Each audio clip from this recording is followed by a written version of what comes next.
Stuff to do now, stuff to do now, stuff to do now, stuff to do now, stuff to do now, Stuff to Do is a vlog for student life events. A vlog is a blog that uses video to deliver the message. You can subscribe to the vlog via RSS or iTunes, so it's also a podcast. There's a wiki for viewers to submit events and ideas for the show. A Google Map mashup so viewers can see who else is watching. And we did a photo contest so that viewers could submit photos from events that they attended. It's an ever-evolving project that seeks to engage the student population. Buzzwords! About a year ago, there's quite a lot of chatter on campus about podcasting. Some folks very high up in the food chain wanted to see campus produce a podcast. Nobody was biting, so I took the bait. Don't get me wrong, I don't believe in technology for technology's sake. However, I was looking for a creative outlet, and a podcast sounded like a good way for me to climb out of the box. 2 birds, 1 stone. First order of business was to find a guinea pig. Something that had a steady flow of content. Something that could be massaged into a podcast format. It needed to be something that already existed elsewhere online. I just enhance it. The Student Life Calendar events fit the bill, and I approached them with the project plans. What were the plans? Make a video podcast using yours truly as the talent. Why video? Why not audio? You and I both know, if I did audio, soon after the launch I get requests for video. So much like a Jean-Claude Van Damme movie, I went straight to video. From the start, there were 3 objectives. Not complex by any means. In fact, you could say the goals were kept to a minimum to guarantee the success of the project. 1. Don't fail. Fake it till you make it. Fool people into thinking I knew what I was doing. Get the first podcast delivered on schedule for the start of the fall semester, and see the project through till the end of the spring semester. 2. Find student talent to take over somewhere down the road. While I'm guessing most college students don't mind a 30-year-old with 3 kids, a wife, and a minivan telling them what to do, I'm sure some of them wanted to see one of their own on the stage. From the start, my role was that of a foster parent, seeking a fit parent to adopt this baby. The show was theirs. I was just standing in until they took the wheel. 3. Have fun! The task at hand would have ups and downs. Late nights and early mornings. Lack of sleep and large doses of caffeine. But in the end, if it weren't fun, it would be a prison sentence. I just marked days off the calendar until my release at the end of the spring semester. That's not what I was signing up for.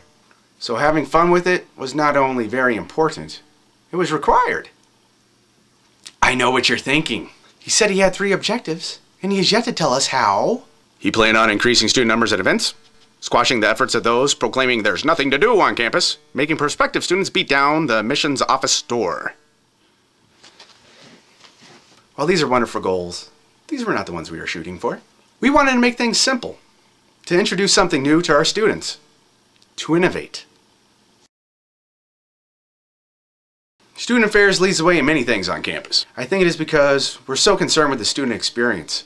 Students come first. We're not afraid to try new things, especially if we think that it will benefit the student. Video on the web and podcasting are 2 things we feel that the students want, especially to enhance the classroom experience. By producing the Stuff to Do video podcast, we proved that it could be done, and that students are eager to accept it.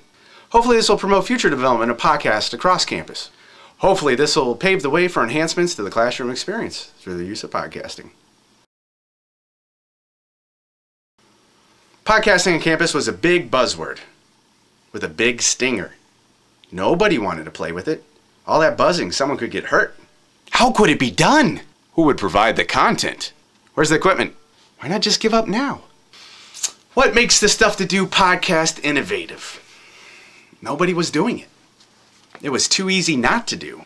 People would be waiting for the wheels to fall off and say, I told you so. The pitfalls were many, the rewards were few. That's where you come in.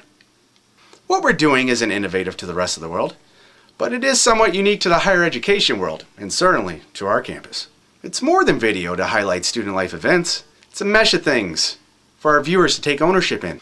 It's a wiki that lets students submit show ideas. It's a creative outlet for our student video producers. It's a map that lets viewers interact with one another. It's the start of a conversation. It's an attempt to engage the student, to create a community. It's something that wasn't being done, and it's something I'm glad we did. If we build it, will they come?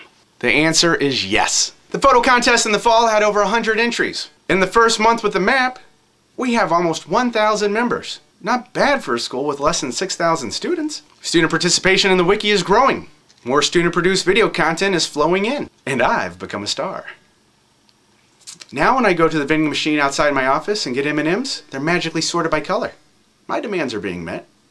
Sure, I could tout web stats and give you the number of subscribers we have, but that's not the point. Numbers are good and they keep getting better. But the active participation, the student engagement, the user-generated content, the beginning of an online community, that's where the performance is, and that's what we are building on. It was created for current students, to let them know what was going on, but things have evolved. Many of my colleagues are regular viewers. I believe it's my little way to add some sunshine to the campus climate. Admissions has recently used the site to target prospective students. The recent online postcard campaign is responsible for a big bump in traffic. They assigned each student a unique URL, so I can see when they click the Stuff to Do link in the postcard. Alumni have been introduced to the show via an article in the Alumni magazine. It goes out to over 20,000 former students. Even neighbors stop me to comment on recent shows. Really. Thanks to broadband and the acceptance of the Flash player, everyone seems to be happy. Who doesn't like video? What was once something new and different on the web is now expected, especially by our current students. Note, the events are accessible in the Student Life calendar. The video just enhances the content that is already available online. The biggest expense for the university so far has been an external hard drive and a chunk of my time every 2 weeks or so. I spend 8 to 12 hours per episode in filming, editing, formatting, uploading, and updating the site. I film with my trusty and dusty Sony Handycam from home, and I edit in iMovie on my Apple at work. The script writes itself. I print out the Student Life calendar, and what happens, happens. I shoot from my son's bedroom in front of their TV. So there are plenty of props available when needed. The two biggest expenses on my end have been DV tapes, average one an episode, and the registration for this award. My annual donation to CASE. The response has been awesome. It's been fun watching the momentum grow, to watch it spread, more people coming to the site, more people sharing photos from events, more people putting a pin in the map, more viewer-created video, more suggestions on the wiki. It's been a wonderful experience. Did we meet our goals? The first episode was by far the toughest. Once it was under my belt, the rest came more easily. Except for that episode on seasonal affective disorder. Right now we have 11 episodes created and 5 more to go, with no plans on stopping before we cross the finish line. So, I was able to fake it till I made it. Check 1 off the list. Finding a student to take over? It's been a little tougher. I might go back to the drawing board and revise the goal to state. Find a group of students who can supply the talent and video, and I'll do the editing and the rest of the technical stuff. It's a lot of work for a student to handle on top of schoolwork. I'm ready to make a compromise. One that will let the student voice be heard without overtaxing it and taking all the fun out of it. The students are involved, submitting photos and videos, pinning the map, sending suggestions via the wiki. So I wouldn't say I failed on this one, and we still have 5 episodes left to find someone. I've had a ton of fun on this project. It's been a creative outlet and a great escape from my redesign duties as a webmaster. Don't get me wrong, financial aid website redesigns are fun, but it's a different kind of fun. You know, the kind of fun that makes your left eye twitch? The big picture was simple. To introduce something new. To innovate. To see where it would go. To see if it could be done. To see if anyone cared. It was like going to the moon. Now that Campus Scenic can be done, more people will be less fearful of the what-ifs. I gave the alligator's belly a rub, and it didn't bite my hand off. The fear of podcasting has been lessened. The possibilities are now being discussed.